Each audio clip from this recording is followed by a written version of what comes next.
Joining me now is one of the senators who will be voting on a rescue package whenever it comes together, Senator Cory Booker, Democrat of New Jersey, former presidential candidate. Senator Booker, good to see you. Thank you for being with me. Could you give me the update? Tell me the latest at the Senate. Well, you wrapped it up well. First of all, I'm frustrated. I'm back in New Jersey, drove up this afternoon. We should be working this through. The House of Representatives, as you said, they didn't just pass their HEROES Act to deal with the COVID crisis. They passed it well over a month ago. And we've had a lot of time as we've watched the crisis grow worse and worse, the number of cases pushing us further and further as an outlier around the planet. And this president has not come up with a plan. And the Republican leader has failed to put out a vision for this country about how we're going to get through. And by the way, this is not a Republican versus Democrat thing, because the Governors Association, Republicans and Democrats, there's been a bipartisan demand for action and resources. And it's just very frustrating that this Mitch McConnell, who calls himself the Grim Reaper, has not acted in a way to really help bring life and support and well-being to our country. Well, what is this, Senator? Is it doctrinaire conservatism? Because it was nowhere to be seen a few years ago during the tax cut plan, which was supposed to enrich the average American by $4,000. It was supposed to take GDP growth up to 3, or as the president said, 4, 5, and 6%. It was supposed to reduce the deficit by spurring all this economic activity. They were all on board for that.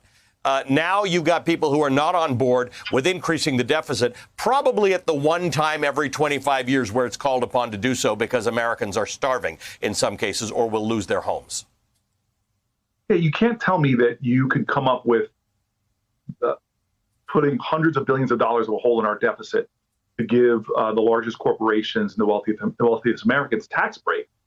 But suddenly when low and working class Americans, when people in my state who are out of a job because of this crisis, you can't suddenly tell me that you can't extend unemployment insurance, that you don't have the resources for our schools, that state and local governments who might have to lay off firefighters and teachers, that we don't have the resources here. So that's a hollow argument. They have no moral high ground even amongst deficit hawks. The reality is the chairman of the Fed has said what our economy needs is an injection of resources, unemployment insurance, stimulus checks, the kind of things that helps families through this crisis are things that not only will help those families, but will stimulate and help our economy through this storm. And the last thing you should understand is we're the richest nation on the planet Earth. You know what we did get done this week is a massive bill, spending more money than the next 10 countries combined for the Defense Department. So we came up with those kind of resources. But when it comes to defending this country from the coronavirus, from a pandemic that's killed over 140,000 Americans, it seems like we are getting inaction from Mitch McConnell that is unacceptable. And let me ask you about this. You were a mayor, so you understand. You just brought up teachers and firefighters. Teachers and firefighters are not paid by the federal government, and states can't run deficits and cities can't run deficits. So the idea that we are not extending funding to local government sounds very disciplined from a conservative economic perspective. But in fact, those places have nowhere to go. Their tax revenues are down, too. And the only thing that will result in that is that local services and people will be put out of jobs. Exactly. And that's why every organization that represents these individuals, county leaders, municipal leaders, and governors, all in a bipartisan fashion, they have to be responsible. They get it done on the ground. They have to balance budgets. All of them have joined together to calling in a bipartisan fashion for money for state and local governments, because if we do not do that, we will see hundreds and hundreds of thousands of layoffs from those state and local governments.